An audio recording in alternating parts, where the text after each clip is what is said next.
Allah, Soleh baru pulang. Ini kita sampai ngebel kan? Dari mana saya maghrib baru pulang? Padahal ya. Tapi kita bilangnya Soleh, karena doa terus. Betul? Hati-hati, dan itu mentalitas ibu diuji di situ. Kesabarannya setipis tisu. Ketiga, ekspektasi berlebihan. Pokoknya dulu sekolah kamu kuliah kesini karena dulu mau mama tuh mau kesini gak jadi. Dulu nenek gak setuju mama jadi ini. Pokoknya anak mama harus ada yang melanjutkan cita-cita mama yang tertunda. Itu namanya harus ke psikolog. Cek kejiwaan. Karena orang stres. Gak bisa ekspektasi berlebih. Atau anak tetap di balkon disuruh baca. Namanya sakit jiwa. Gak bisa pun karena ekspektasi lebih itu membuat anak menanggung beban dari kecil. Saya dulu pernah ngajar anak-anak nonis dari Buddha, Hindu, Cina, semua ada. Kebayang pun dia berangkat sekolah jam 7 pagi, pulang ke rumah jam 7 malam. Apa yang terjadi dari les sini pindah ke les sini, ke les sini, ke les sini, nyampe ke rumah nggak ada waktu buat main. Bapak ibunya juga sibuk, kapan ngobrolnya, kapan ceritanya. Akhirnya dia tumbuh jadi remaja yang cuek sama bapak ibunya. Siapa yang dicari untuk curhat? Saya, gurunya. Akhirnya apa? Affection values-nya nggak didapat karena terlalu banyak pun. Kelima, keempat, pelecehan. Hati-hati muda yang punya anak cowok cewek di umur-umur sekarang. Anak-anak 4-5 tahun sudah boleh diajarkan tentang sex education, bukan sesuatu yang tabu atau jorok, enggak Bu. Ini penting supaya anak bisa memproteksi dirinya. Ajarkan area yang boleh disentuh dan tidak boleh disentuh. Ajarkan anatomi tubuh yang benar. Laki-laki punya penis, perempuan punya vagina. Jangan diplesetin. Ini tuh kalau udah pipis ya titiknya diangkat. Titik yang mana? Bulu yang mana?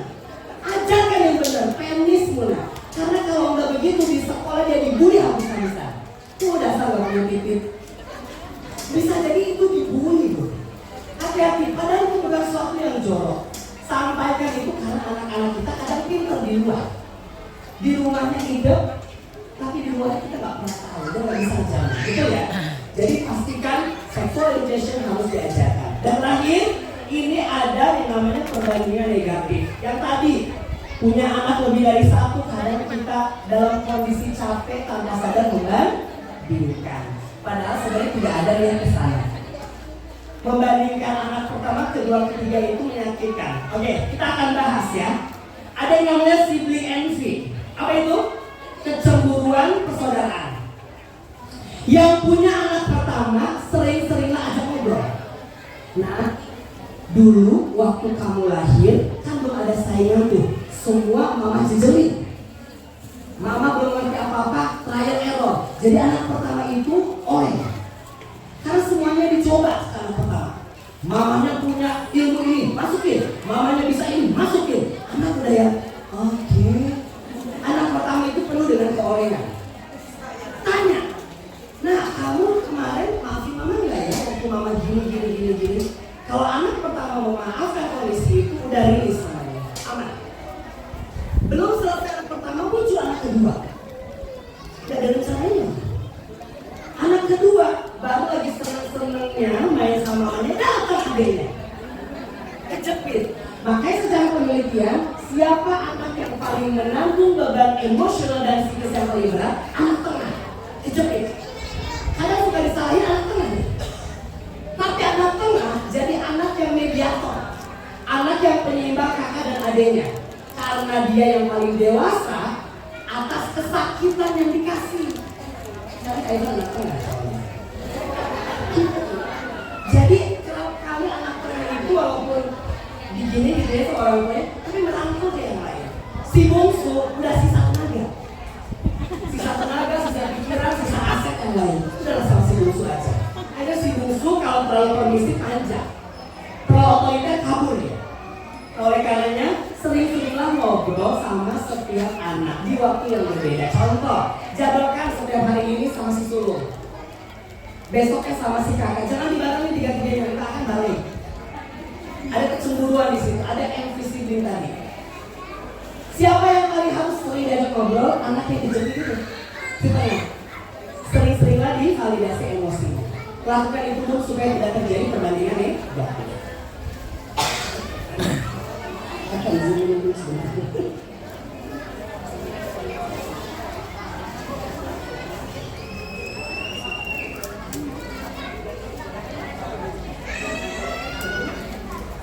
Lanjut. Kak, berarti kalau cerita tadi kakak, kita masuknya ke orang tua yang toksik, kan ya? Bunda sama ayah pernah dengar istilah toksik? Apa toksik itu? Racun. Jadi toksik parent itu emak-emak beracun. Emak-emak yang kehadirannya membuat anak jadi gelisah, membuat anak jadi kepala burasa. Nah, sehingga kalau itu muncul di bunda atau di ayah, 3 aja kategori ini selamat. Ayah dan bunda termasuk kategori toksik parent. Gelar tertinggi yang disebut sama Allah. Kita cek satu-satu ciri-cirinya. Pertama, orang tua hanya berusaha mencukupi kebutuhan pokok namun tidak memberikan rasa cinta dan aman. Jadi transferan bapaknya jalan tapi bapaknya gak pernah datang ke sekolah. Pada saat bagi rapor, mbaknya yang datang. Pada saat rapat, neneknya yang datang, bapaknya sibuk. Itu toxic parents. Tapi kan bapak kerja buat kamu ya. Bapak lupa, anak butuh bapak. Bukan butuh bapak tetangga. Butuh bapaknya. Pasti alasannya bapak kerja buat kamu sibuk. Pak, bapak itu beda dengan mama yang mungkin durasi waktu dengan anaknya 1 kali 25 jam. Bahkan lebih. Kalau ada waktu 30 jam kayaknya jangan sama anak aja. Nyintil terus ada kita ke mama untuk bapak cuma punya waktu 2 berkualitas. 2 waktu berkualitas ini kalau sampai hilang, perhatikan ya, bilangin ke suami bunda ya, ke bapaknya anak-anak. Bapak nggak boleh protes kalau bapak capek atau bapak sibuk. Bapak cukup hadir di 2 waktu berkualitas ini. Kapan? Pertama, 15 menit every early morning. 15 menit setiap pagi bapak nemenin anak sarapan, pakaiin baju dia, ngantar ke sekolah. Harga diri anak hari itu meningkat tajam. Dia akan pamer seharian sama teman-temannya. Kamu tadi sama bapak? Iya, bapak kamu nggak ada. Bapaknya ada di kopi di rumah.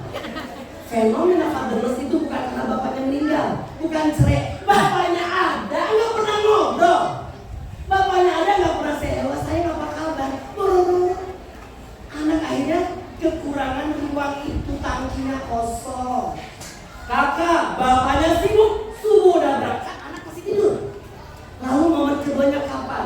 The golden moment yang kedua adalah 15 menit every early sleep. Menjelang tidur yang ngobrol dulu lah, leh dulu, cerita dulu, berbagi dulu, temenin anak belajar. Kebayang kalau kita melakukan the self concept anak, konsep diri positif anak paginya bagus banget. Anak itu jadi hidup dan seolah karena bapaknya maunya lagi.